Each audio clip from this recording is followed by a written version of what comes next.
Welcome to the Hospital Finance Podcast, your go-to source for information and insights that can help you stay ahead of the challenges impacting healthcare finance. And now, the host of the Hospital Finance Podcast, Michael Passanante. Hi, this is Mike Passanante, and welcome back to the award-winning Hospital Finance Podcast. As hospitals around the country embrace the burgeoning concept of revenue integrity, questions arise around the best way to structure a revenue integrity department. To discuss one hospital's approach, I'm joined by Gretchen Case, Executive Director of Compliance and Revenue Integrity at Cedars-Sinai Medical Center. Gretchen has over 25 years of experience running hospital revenue integrity departments, responsible for over $16 billion in annual hospital gross revenue. Gretchen, welcome to the show. Hi, Michael. Thank you very much. Gretchen, I think most people are familiar with the name Cedars-Sinai, but why don't you start out by telling us a little bit about the hospital? Sure thing. We are a large academic medical center in Los Angeles, California. We have approximately 900 beds. We book around 22 billion a year in gross revenue now, and there's a net of around 4 billion. We have a huge transplant program. Pretty much any kind of specialty you can think of in healthcare, it's done at Cedars-Sinai. And we've started some affiliations in the Southern California market as well, so we're growing. Thanks, Gretchen. That's a great tee up, because obviously you've got some complexities in dealing with issues like revenue integrity. And obviously, as I mentioned in my intro, we're going to talk about how you looked at it and how you decided to break up the responsibilities within the department to get to the most efficient results. So briefly, can you explain for us what the areas of responsibility are within the Cedars-Sinai Revenue Integrity Department? Yes, absolutely. I would say that they're ever increasing. It's a real passion of mine with regard to revenue integrity in the healthcare world that we live in today. And it's one that's kind of nebulous out there, and I think it's been defined in different ways, and it looks very different depending on the organization, and I think that's fine. Towards the end of the program, I'll get to some suggestions I have related to what I've seen be successful, as well as what I see as current trends going on right now. But at Cedars, we have responsibility in the Revenue Integrity Department for charge master, charge capture, charge audit, process improvement, data integrity, clinical integration, and what I call a government audit program that I developed years ago, which is really the nod to the compliance piece related to the hospital billing. And as a result, I had actually developed a definition. I was part of a group that was speaking on this at a conference earlier this year, pre-COVID, and the most succinct way I could to describe it is that RI is a discipline in the revenue cycle that supports optimal revenue recognition for all providers, pairing best practices with an optimal use of technology. Revenue integrity ensures compliance and mitigates regulatory risks through effective, efficient, and replicable processes, delivering results to your organization. And that, in a nutshell, is kind of what our charge is, pun intended, and the areas that we sort of have responsibilities for. And Gretchen, you've presented on the topic of revenue integrity around the country, and you've placed certain responsibilities into 4 practical areas, which I think is great for purposes of our discussion. Can you tell us what they are and how you define them? So when I mentioned charge, everything that is sort of revenue recognition is sort of like the big umbrella things fall under. We ensure that the charges are created, that they've got all the accurate data elements that they need for billing purposes. And you're also reporting services at that point too. When you're doing CPT codes and so forth, it's for reimbursement, but it's really where the clinical becomes financial, is what I always say about RI. We're over charge capture. We're ensuring that what used to be a very manual process for hospitals has been completely electronic now. And for better, for worse, I think in most cases it's for better, but there are some different challenges related to that now in a completely, EHR, electronic health record environment. Charge audit is less of a discipline now than it once was, when systems were lost charges was a big problem, missing charge tickets, et cetera. Things were so manual that it was often hard to make sure that you were ensuring everything was correct and accurate.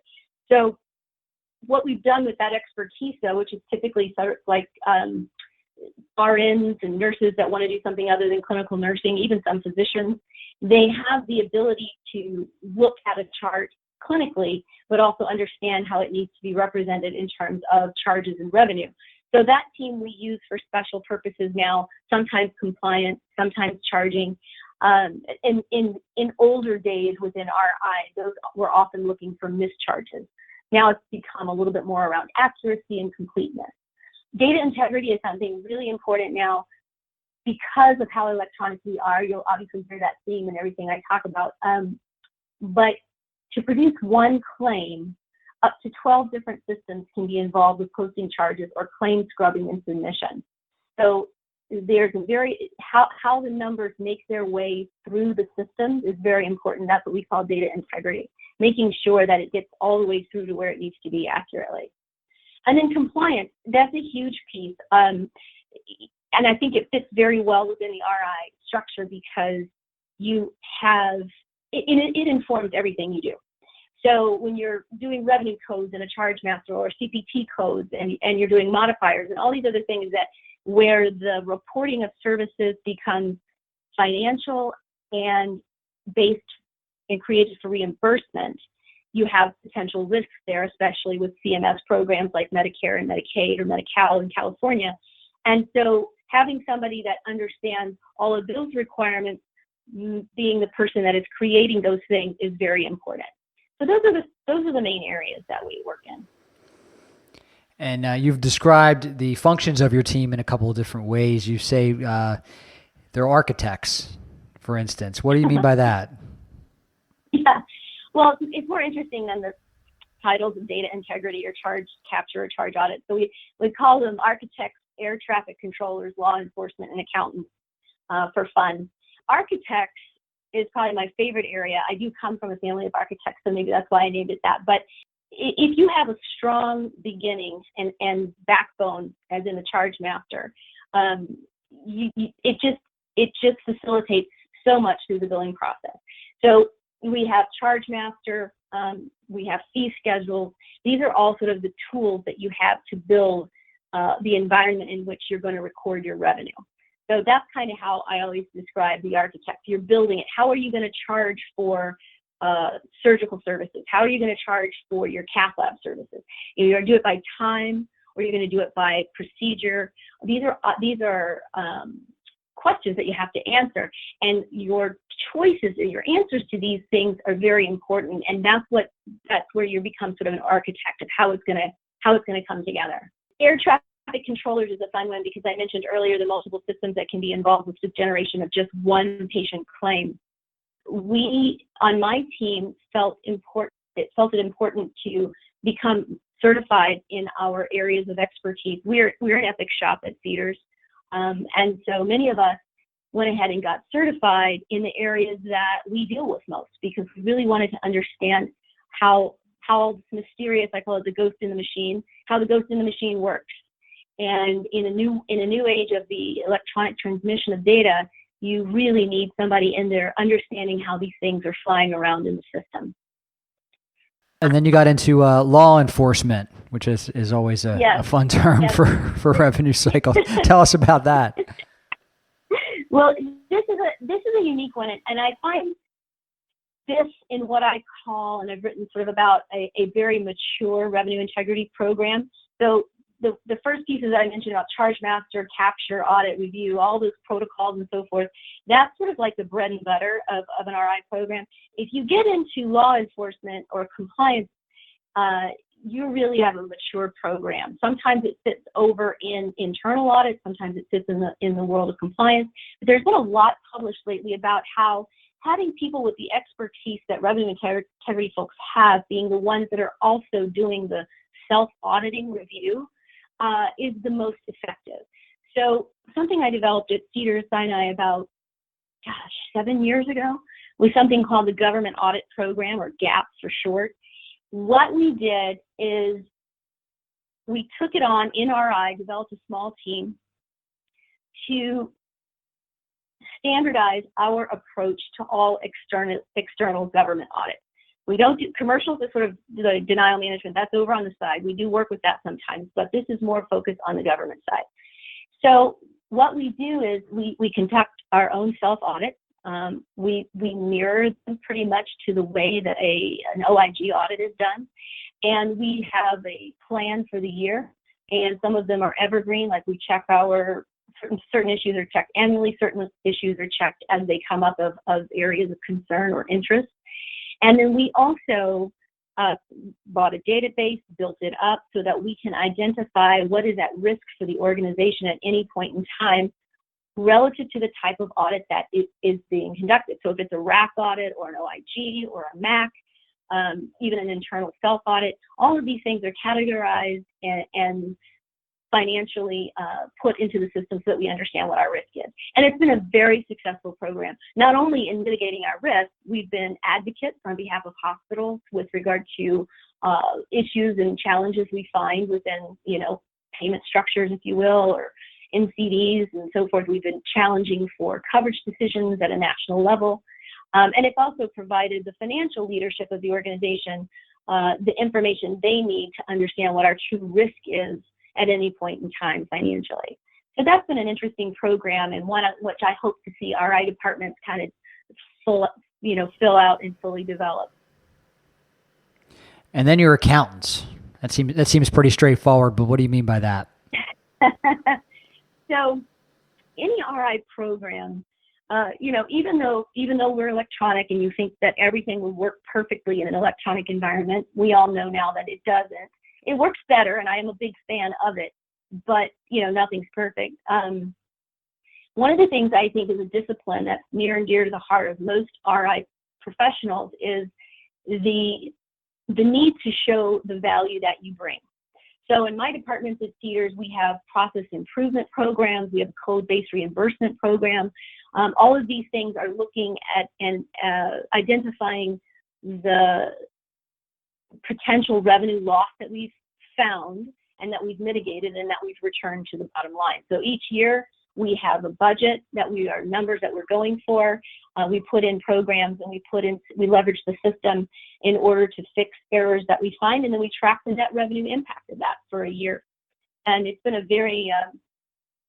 great way to explain to the organization, internally and externally, what the program does, what we do, and what the net value is of what we do. That's great, Gretchen. And then, when you think about all these functional areas, eventually you do have to put them into some sort of a practical structure to get them to operate properly. What does that look like at your hospital? Just the structure of our department, so to speak? Yes. Yes. There's about, I would say, 35 of us in the department overall. That includes an associate director, several managers, a couple of supervisors. We are typically focused now on I mentioned earlier, the clinical integration with the clinical modules. So I always joke that the clinical modules within an electronic health record are really financial modules masquerading as clinical modules, because if you've ever worked with any of the, let's say, pharmacy modules or the surgical modules, there is a lot of work there and a lot that can be missed, and it's very complicated. So that area takes up a lot of my team. So I have people that are specialists on my revenue integrity team. They understand how Radiant does the imaging charging inside of that. Or we have an OpTime person and a Willow person. That's the OR module and the drug module or the pharmacy module. And so we have people that understand those modules. And if they're not Epic, if there's something that's an ancillary, we understand that as well. I have a lab person. We must have at least 3 or 4 lab systems at Cedars, and we need to know how each of them work. We need to know how they're sending us charges, when things need to be updated. The creation process is one thing. The maintenance process is another. And you can be really good at one and not the other, and you really need to have a rounded out program that's good at both. So we have around 35 folks on our team. some of them, instead of doing general charge audit that I mentioned earlier, which we're looking at just like account by account, that had sort of charge-based reimbursements for making sure we weren't losing anything, have become more service line oriented. So I have a team that audits the emergency room instead of just globally all outpatient surgery cases, because we've determined that that's a greater area of risk, and that the rest of the general, let's say, outpatient surgeries are pretty much the error-free. I'll put that in quotes, but there's not a lot of loss there. But when you get into an emergency situation, even though we have leveraged the system functionality inside of Epic, there are still things that can be missed. Infusions is a huge one. We haven't transitioned yet to automation around that. So what little charge capture we have left that's manual is done by my team, a centralized team. So those are some of the ideas of the areas that we have. And Gretchen, what advice would you give someone who's thinking about how to structure their own revenue department, or just looking at revenue integrity generally as we work into the future? Sure. One very interesting statistic that I read earlier this year, and it came out last year from the advisory board, they were trying to define what RI is and how people work within it across the country. And one of the questions that they sent was 84% of healthcare organizations rely at least partly on their EHR systems for charge capture. That's big. That shows the major shift that we've all lived through now, going from a manual charge capture environment to an electronic. And we did have a lot of electronic beforehand. It's just that it's really significantly escalated with the implementation of EHRs. Then the next question, the answer was 50% of healthcare organizations use it exclusively as their charge capture solution. So it's 50-50. Some of them still have a little bit of manual, like I mentioned we do at Cedars, for example. But then the one that blew me away was the percentage they gave of healthcare organizations that would recommend their current charge capture solution was only 10%. So it really makes you pause and say, what's so wrong? And I think the answer to that has a lot to do with what I'm seeing right now in the field, if you will. And I'll get to that trend at the end of this question. But when you ask me what would I do to structure it, I would say work with what you have. Assess your department's expertise and design your initial workflows around that. You're going to have deficits in areas of expertise that you're going to want, but that's okay. You can either then grow your own expertise in those areas, slowly send your people for certification in charge capture, charge master, and whatever electronic solution you're using. It can be all done remotely now, obviously. It lends some authenticity to the roles as well as people get certified in these things. And it makes the career path more meaningful for a lot of these professionals, because it's slowly becoming an actual profession or discipline within the revenue cycle. Develop a culture that aligns revenue cycle operations, clinical administration, and IT with revenue integrity. Relationship building is probably the most important thing I can think of in creating a successful department. You've got to be able to call the head of pharmacy or their designee at any given moment and say, what's up with this drug? What is the dose unit? How is this built? But you've also got to be able to call up the IT team, because they're the ones who are actually inputting data or changing things within the system. And we've found and developed, and I would highly recommend this to other organizations, what we call weekly work groups with the same people I just mentioned as a part of those. So revenue integrity leads these meetings, but it's got representation from all the modules and all of the actual clinical areas. So we don't do all at one time. The best example is Willow, which is Epic's pharmacy module. Once a week, we have a call that includes my RI team, not the whole team, but a couple of them. It includes clinicians, so pharmacists. It includes IT people, as well as the hospital billing team. And we just go through issues. It's the time that we always say we have the chance to talk about the money.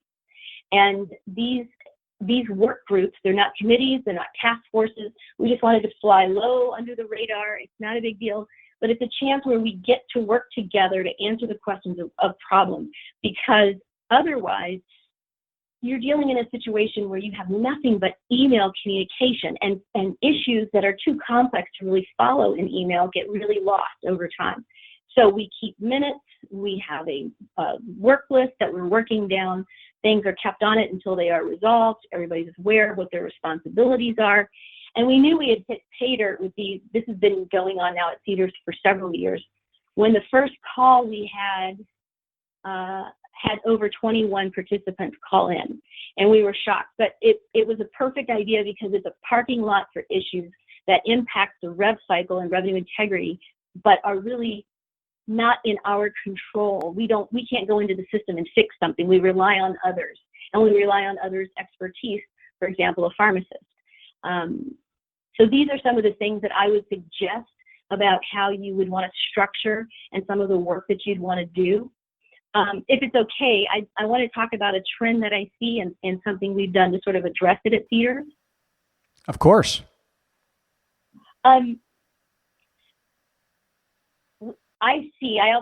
do some consulting with the Wilshire Group. What I am seeing is people are reverting to old practices. Some hospitals are starting to revert back to manual workflows. And it's because, twofold, sometimes people grew too fast, especially systems, understandable. They grew so fast, they had to get it in and didn't work so well. And the problems, they cannot seem to go to the next level, so they just say, forget it, I'm going to pull it, I'm going to take it back. Let's say, for example, the HIM department in coding. So instead of leveraging system functionality, they're reverting back to old practices. An example I like to give with this is cath lab, cardiac cath lab, huge revenue generating source for an organization, complex coding, complex, implantable devices. It's expensive. What I see happening are people starting to pull codes out of the charge master, where we call it hard coded, and they're pulling it back into soft coding with coders.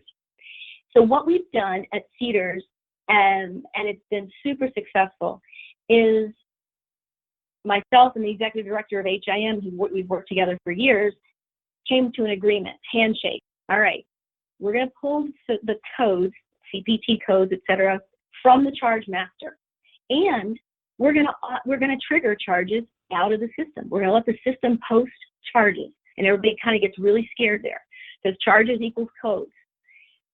And then, though, we're going to have the oversight by a coder to ensure the accuracy.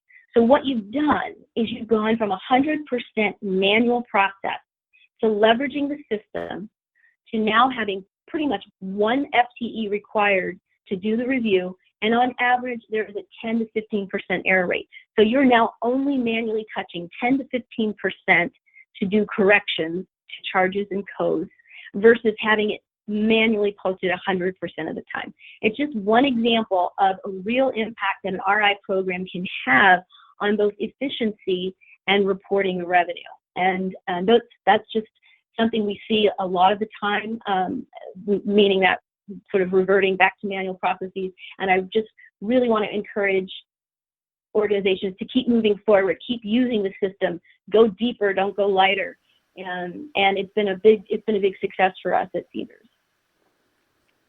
There's some really great insights, Gretchen. Thank you so much for coming by the podcast today and sharing all of that very detailed information about revenue integrity with our audience. Thanks for having me. It was a pleasure. If you have a topic that you'd like us to discuss on the Hospital Finance Podcast, or if you'd like to be a guest, drop us a line at update@bessler.com. This concludes today's episode of the Hospital Finance Podcast. For show notes and additional resources to help you protect and enhance revenue at your hospital, visit Bessler.com/podcasts. The Hospital Finance Podcast is a production of Bessler. Smart about revenue, tenacious about results.